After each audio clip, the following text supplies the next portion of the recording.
What am I going to do today? Whoa, how did you get into my house? Warp powder.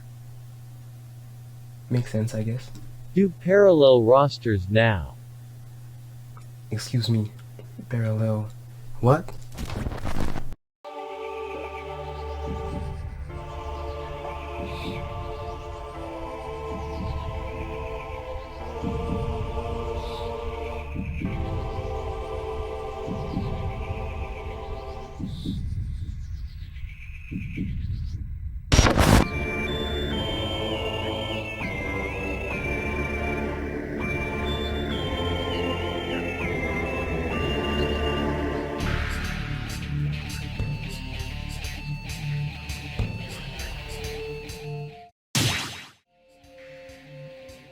I am going to start by saying that I don't know much about the Metroid series.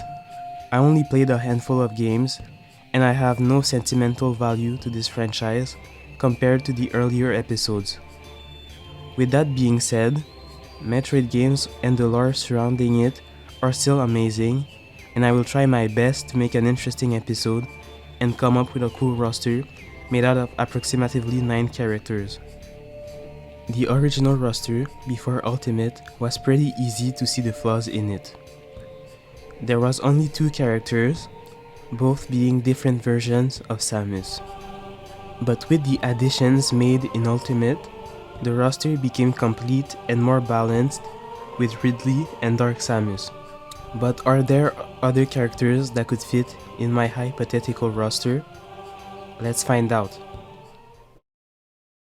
But before we get to the new characters, there's the part where I explain what I would change in the already existing roster. First, with Samus. Me and many others think that Samus has one of the most boring and outdated moveset in the entirety of Smash Bros. She is really one-dimensional and doesn't have a gimmick or something specific to differentiate her from others, like Mario's quote-unquote ease of use or Kirby's inhale gimmick. If I had to change things for Samus, I would start by changing her neutral B to function like Mega Man. Except that she would be more mobile, she would literally be running and gunning through the stage. She could still charge it, but she could move while charging also. The power of her neutral B would have to be reduced, but I think that a more mobile version of Mega Man would make for a more interesting character.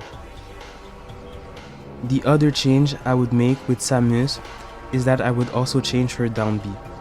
The bombs are really lame and barely useful. I think an obvious change to her down B would be to let her get into the morph ball and roll around the stage, kinda like a more controllable version of Warrior's Bike. She would be able to jump but not attack. Pressing down B again would put a bomb that works like the one she has already. Wow, I just made Samus into a mobile character. Well, she would still have a relatively slow movement speed if she's not in Morph Ball, so she would be more mobile than she is now, but I don't think that would make her broken compared to other characters in Ultimate.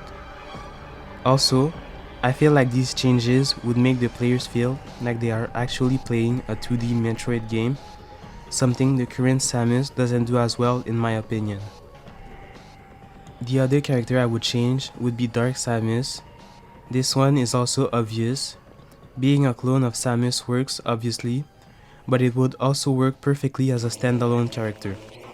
Using the different phase-on attacks and also being able to produce clones like in the victory screen animation. The first actually new character in this video is Sylix, the very mysterious character that made his debut in the Metroid Prime Hunters game. Out of all the characters that will be featured in this video, Sylix is the only one that could actually happen as a DLC for Ultimate in order to promote Metroid Prime 4, seeing as he is heavily hinted to be a part of that game's story. The bounty hunter would be fighting with the stolen technology he uses in his game. His neutral B would let him fire his shot call weapon, and like in Hunters, it would be a short range beam of energy with no knockback and low damage. But the more an enemy stays in the beam, the more damage they would take.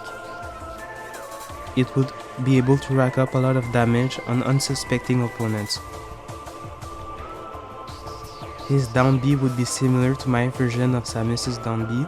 Instead of the morph ball, he would change into the lockjaw form. It would be faster than the morph ball and would let you put 3 bombs on the ground. Between the first and second bomb, if they are close enough, there would be a beam of electricity connecting them that would damage enemies. As soon as the third bomb is placed, all 3 would explode at the same time.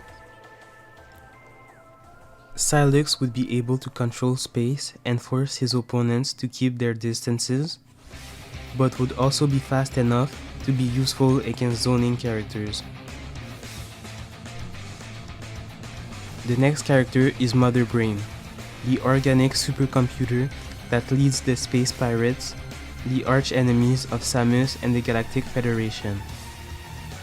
In Smash, she obviously couldn't be her stationary self.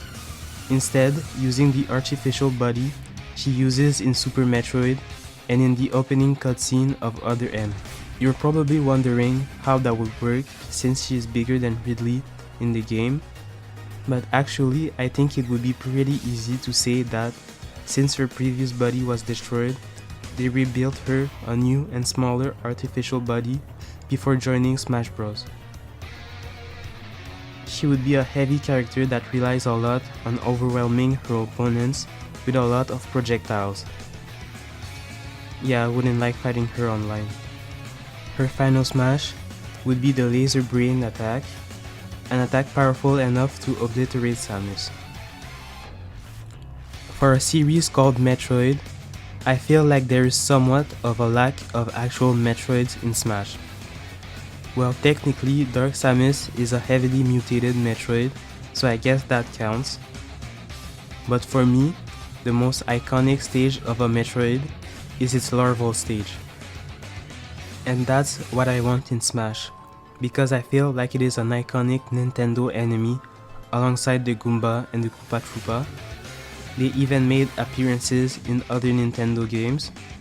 Also, don't talk to me about how a random Metroid couldn't be a Smash character, because we have Piranha Plant, which wouldn't even be most people's first choice for a Mario enemy to get into Smash. Besides, it would not be just any Metroid, it would be the baby Metroid.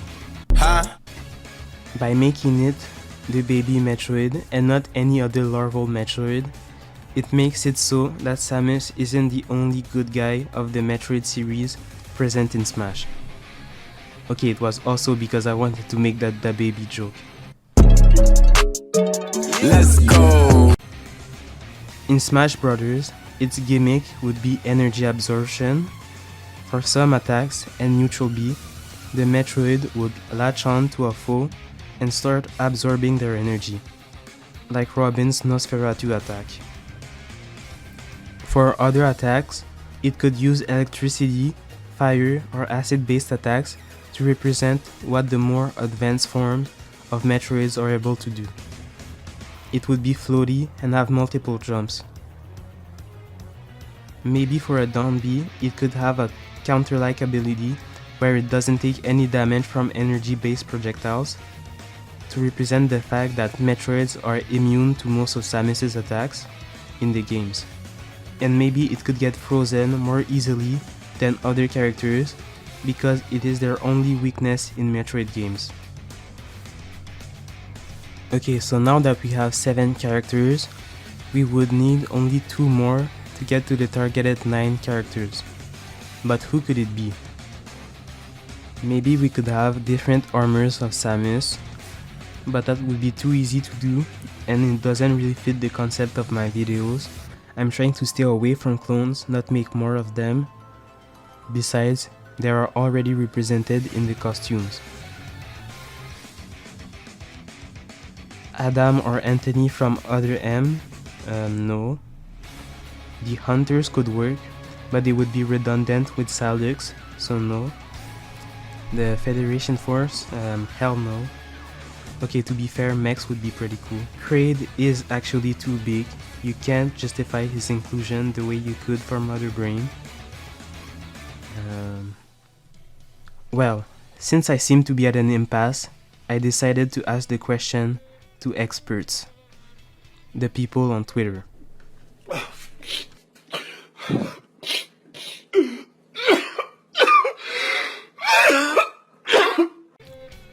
Okay, if I can't get answers this way, I will need to go even deeper. Reddit. Universal04 says, not a new character, but I want Samus to be redone a little. Down B is no longer Morph Ball Bomb, Neutral Air and Down Tilt are. Instead, her Down B now switches her charge shot to either the Power Beam, Ice Beam or Wave Beam. Power Beam is the most powerful and has the most average speed. Ice Beam is the weakest and slowest but freezes enemies. And Wave Beam has medium damage. Is the fastest but can also shoot through multiple objects and enemies. I completely agree with what he said. It's another really cool concept for a Samus redesign. Pychol288 says, there aren't really any good ones for Smash left. Kraid and the rest are too big. The Chozo don't really appear except for statues. Yeah, the fact that there isn't really any good candidates left is why I asked the question in the first place. On a side note, why is there no last surviving member of the Chozo race? Like the long lost son of an extinct race, seems like something a lot of franchises would have done immediately. Well, technically Samus was chosen to fill that role. Huh, the Chozo's chosen. Nice. Quackmaster12 says, no. Well, okay, I give up. The final roster for this video is Samus, Zero Suit Samus, Dark Samus, Ridley, Silix, the baby Metroid, and Mother Brain. It seems that with every episode, the number of characters is lower, but for the next episode, I promise I will try my best to get back to 9 characters. This wraps up the underwhelming return of parallel rosters. If you made it here, I really appreciate you sticking to the end. Subscribe to the channel if you haven't already, and follow me on Twitch. I recently started streaming there. Okay, bye, and until next time.